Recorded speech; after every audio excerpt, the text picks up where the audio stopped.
अस्सलाम वालेकुम दोस्तों, मैं हूं शाहिद हुसैन। एक अहम तरीन दिन, पाकिस्तान की तारीख का सबसे अहम तरीन दिन भी कहा जा सकता है, क्योंकि इस्लामी दुनिया की पहली और उसके बाद जो है पाकिस्तान की खातून वज़ीर आज़म जो कि साबिक थी मोहतरमा बेनज़ीर भुट्टो को 27 दिसंबर को आज ही के दिन कत्ल कर दिया गया था। उस हवाले से आज उनकी चूँकि 13वीं बरसी मनाई जा रही है, तो केस के बैकग्राउंड के हवाले से मैं आपको बताने के लिए हाजिर हुआ था। जो अहम नुकात हैं, ये इन 13 सालों के दरमियान क्या क्या हुआ वो बताना बहुत ज़रूरी था, चूँकि सियासी बातें तो आप सुनते ही हैं मीडिया पर, और उसके बाद सियासी बयानात और केस के बैकग्राउंड के हवाले से ख़ास तौर पर कोई नहीं बताता। ये केस जो है वो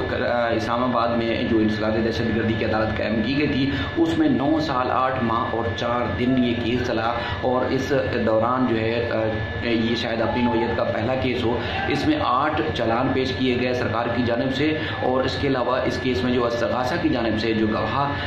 जिन्होंने बयान रिकॉर्ड करवाया, तकरीबन 6 गवाह थे, जिसमें एक अमरीकी सहाफ़ी मार्क साइगल भी शामिल थे, जिन्होंने वीडियो लिंक के ज़रिए अपना बयान जो है वो रिकॉर्ड करवाया। अच्छा, इसमें जो इतने तवील अरसे तक केस चूँकि ज़ेर समाअत रहा अदालत में, तो इस दौरान 8 जज जो है वो तब्दील हुए, और ख़ास तौर पर जो कि जरदारी की फैमिली थी उनको, और इसके अलावा कमरुज़्ज़मान कहरा जो कि पीपल्स पार्टी पंजाब से एक अहम रहनुमा है, अदालत की जानिब से उनको भी 10 बार नोटिस जारी किए गए, लेकिन कोई भी पीपल्स पार्टी की जानिब से अदालत में पेश नहीं हुआ, और न ही जो उनके पास मौजूद शवाहिद थे या जो इल्ज़ामात वो लगाते हैं उन्होंने अदालत में वो पेश नहीं किए, ताकि अगर वो पेश कर देते तो शायद इस केस का सिनेरियो तब्दील हो सकता था या कुछ और मज़ीद चीज़ें सामने आ सकती थी, लेकिन अदालत में पेश नहीं की गई। ये बहुत बड़ा अलमिया हम कह सकते हैं। पीपल्स पार्टी की जानिब से कोई पेश नहीं हुआ, और 10 बार अदालत की जानिब से उनको नोटिस जारी किए गए। इस दौरान चूँकि 2017 में अदालत ने तमाम जो उनकी जो अदालत के सामने जो शवाहिद और सबूत रखे गए थे, उसकी रोशनी में अदालत ने फैसला सुनाया, और 5 मुल्ज़मान जिनमें एतजाज़ शाह, हसनैन गुल, रफ़ाकत, शहजाद ज़मान, इसके अलावा रशीद जो थे, उनको अदालत ने बाइज़्ज़त बरी कर दिया। यानी कि सरकार जो है उनके खिलाफ कोई शवाहिद और सबूत पेश नहीं कर सकी। इनको जो है बेनज़ीर के कत्ल की मावनत के इल्ज़ाम में गिरफ्तार किया गया था। दूसरे जो अहम मुल्ज़िम इस केस में बनाए गए थे, साबिक़ सदर परवेज़ मुशर्रफ को अदालत ने उनको इश्तिहारी करार दिया, और साथ ही साथ उनकी जो जायदाद थी, मनकुला और गैर मनकुला जायदाद, उसको जब्त करने के लिए अहकाम दिए। इसमें एक और सबसे अहम बात जो कि शवाहिद मिटाने के हवाले से थी, जिसमें इस्लामाबाद पुलिस के 2 आला अफसरान, जिसमें DIG और SP जो थे खुर्रम शहजाद, उनको 17 साल की कैद की सज़ा सुनाई गई, लेकिन कुछ अर्सा बाद आला अदालत में उनकी सज़ा मुअत्तल हो गई, अब वो ज़मानत पर हैं। और लेकिन इसमें अहम तरीन जो एक और भी बात सामने आई, इस दौरान पीपल्स पार्टी की जानिब से इस सज़ा मुअत्तली की जो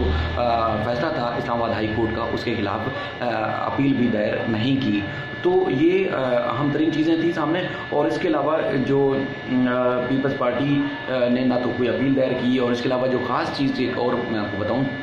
कि बेनज़ीर कत्ल केस से जो जुड़े शख्सियात थी, ख़ास तौर पर बैतुल्ला महसूद, वो कत्ल हो गए। और इसके अलावा जो बेनज़ीर के ज़ाती सिक्योरिटी पर मामूर जो थे, सिक्योरिटी इंचार्ज खालिद शहनशाह, उनका भी कत्ल कर दिया गया, और FIA के जो प्रोसिक्यूटर थे वो भी चूँकि इस केस से जुड़े थे, उनका भी कत्ल हो चुका है। अब चूँकि इस केस का बैकग्राउंड यहीं तक ही है, क्योंकि अदालतों की जानिब से या 5 साल पीपल्स पार्टी की अपनी हुकूमत रही, इसके अलावा नून लीग की भी हुकूमत रही, यहाँ 13 साल से सिंध में भी गवर्नमेंट है। तो अक्सर औकात आप देखते हैं कि जो अहम नौयत के मामला होते हैं, चाहे जरदारी साहब के अपने हों, फरियाल साहबा के हों, या पीपल्स पार्टी के दीगर जो आला जो रहनुमा हैं या वुज़रा हैं, सूबाई वुज़रा या रहनुमा, तो उनको जब भी कोई अदालत से रिलीव लेना होता है तो एक दफ़ा नहीं, बार बार वो अदालतों में पेश होते हैं। फारूक नायक साहब पेश होते हैं, लेकिन ये केस ऐसा था जिसमें पीपल्स पार्टी की जानिब से कोई अदालत में पेश नहीं हुआ, नोटिस के बावजूद। तो आप ये अलमिया भी कह सकते हैं कि कितनी संजीदगी होगी पीपल्स पार्टी के अंदर इस केस को लेकर के इसको मंतकी इंजाम तक पहुंचाया जाता, हुकूमत में रहने के बावजूद केस का जो मामला था वो अब तक हल नहीं हो सका 13 साल के बावजूद। तो ये इंतहाई अहम चीज़ है, और ख़ास तौर पर चूँकि सिंध में और पूरे पाकिस्तान में चूँकि पीपल्स पार्टी से जो लोगों की कुर्बत है या पीपल्स पार्टी से जो लोग जुड़े हुए हैं वो जुल्फ़िकार अली भुट्टो या मोहतरमा बेनज़ीर भुट्टो की वजह से जुड़े हुए थे। उसके बाद उनके चूँकि ख़ानदान से लोग पीपल्स पार्टी में रहे नहीं, इसलिए काफ़ी टूट फूट का शिकार भी है, लेकिन जो ज़ाती मफादात के लिए भी लोग इस्तेमाल करें। लेकिन आज तक जितने भी लोग जुड़े हुए हैं वो बुनियादी तौर पर जुल्फ़िकार अली भुट्टो और मोहतरमा बेनज़ीर भुट्टो की वजह से ही जुड़े हुए हैं। अब सियासी बातें अगर सुने, जिस तरह आज भी वर्सी है, बड़े बड़े दावे किए जाते हैं, बड़े बड़े इल्ज़ाम लगाए जाते हैं, लेकिन जहाँ ज़ाती रिलीफ लेना हो, जो मौजूदा लोग हैं, चाहे आसिफ अली ज़रदारी हों,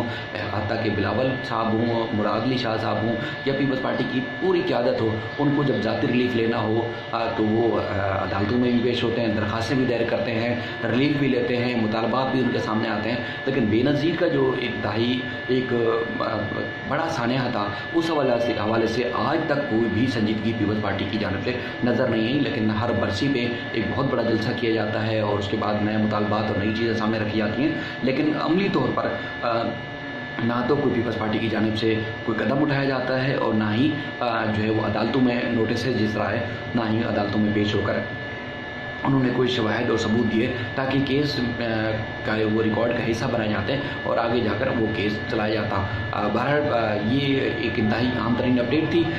मैंने सोचा आपकी खिदमत में पेश करूँ। फिर किसी और मौजू के साथ आपकी खिदमत में फिर हाजिर होंगे, तब तक